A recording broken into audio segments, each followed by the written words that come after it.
नमस्कार. पीक पाहणी DCS mobile ॲपद्वारे पिकांची नोंद सातबारावर कशी नोंदवावी याबाबत सविस्तर माहिती आपण या व्हिडिओच्या माध्यमातून जाणून घेऊया. सर्वप्रथम प्ले स्टोअरवरून पीक पाहणी DCS मोबाईल ॲप डाउनलोड करा. यानंतर नवीन खातेदार नोंदणी करा यावर क्लिक करा व आपली नोंदणी करून घ्या. ड्रॉपडाऊन मेनूमधून खातेदार निवडा. 4 अंकी सांकेतांक चौकटीत प्रविष्ट करा. सांकेतांक विसरले असल्यास सांकेतांक विसरलात यावर क्लिक करा. तुम्हाला तुमचा सांकेतांक दर्शवला जाईल. तो चौकटीत प्रविष्ट करा. ठीक आहे यावर क्लिक करा. यानंतर आपण होम पेजवर याल. येथे 5 टॅब दिसतील. त्यापैकी पीक माहिती नोंदवा या टॅबवर क्लिक करा. जमिनीचा खाते क्रमांक निवडा. गट क्रमांक निवडा. जमिनीचे एकूण क्षेत्र व खूप खराब असल्यास तो आपल्याला आपोआप येथे दर्शविला जाईल. हंगाम निवडा. पेरणीसाठी उपलब्ध क्षेत्र आपल्याला येथे आपोआप दर्शविले जाईल. त्यानंतर पिकाचा वर्ग निवडा. निर्बळ पिकाचा प्रकार निवडा. पिकांची किंवा झाडांची नावे ड्रॉपडाऊन मेनू मधून निवडा. क्षेत्र भरा.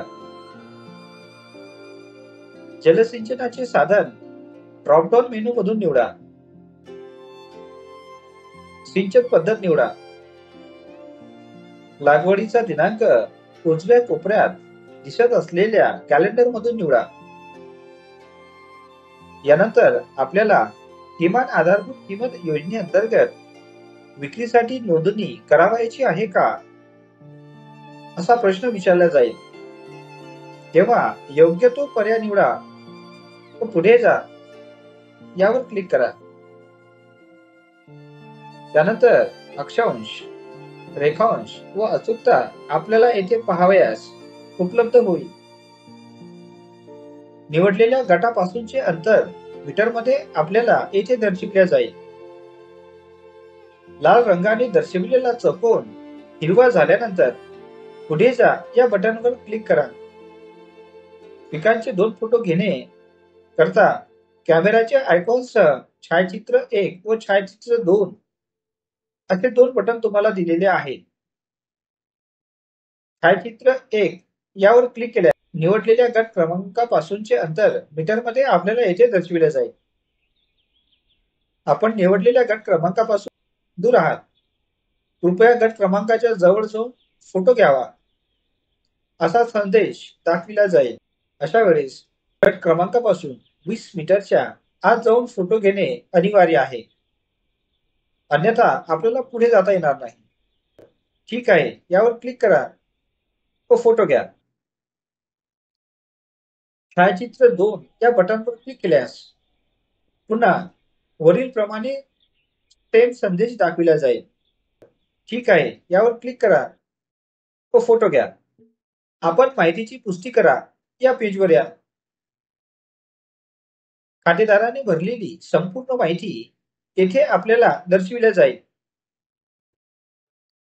ती माहिती तपासून बरोबर असल्याची खात्री केल्यावर नोंदविलेल्या माहितीच्या सत्यतेबाबत स्वयं घोषणापत्र करून पुढे जावे.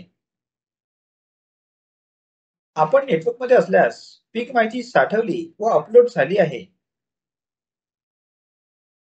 संदेश आपल्याला दाखविला जाईल. तसेच आपण नेटवर्कमध्ये नसाल तर पीक माहिती साठवली आहे तथापि इंटरनेट अभावी अपलोड झालेली नाही. आपण नेटवर्कमध्ये आल्यानंतर होम पेजवरील अपलोड पर्याय वापरून माहिती अपलोड करावी असा संदेश दर्शविला जाईल. अशा प्रकारे आपण आपल्या पिकांची नोंद थेट सातबाऱ्यावर आपल्याच मोबाईलद्वारे करू शकता. धन्यवाद.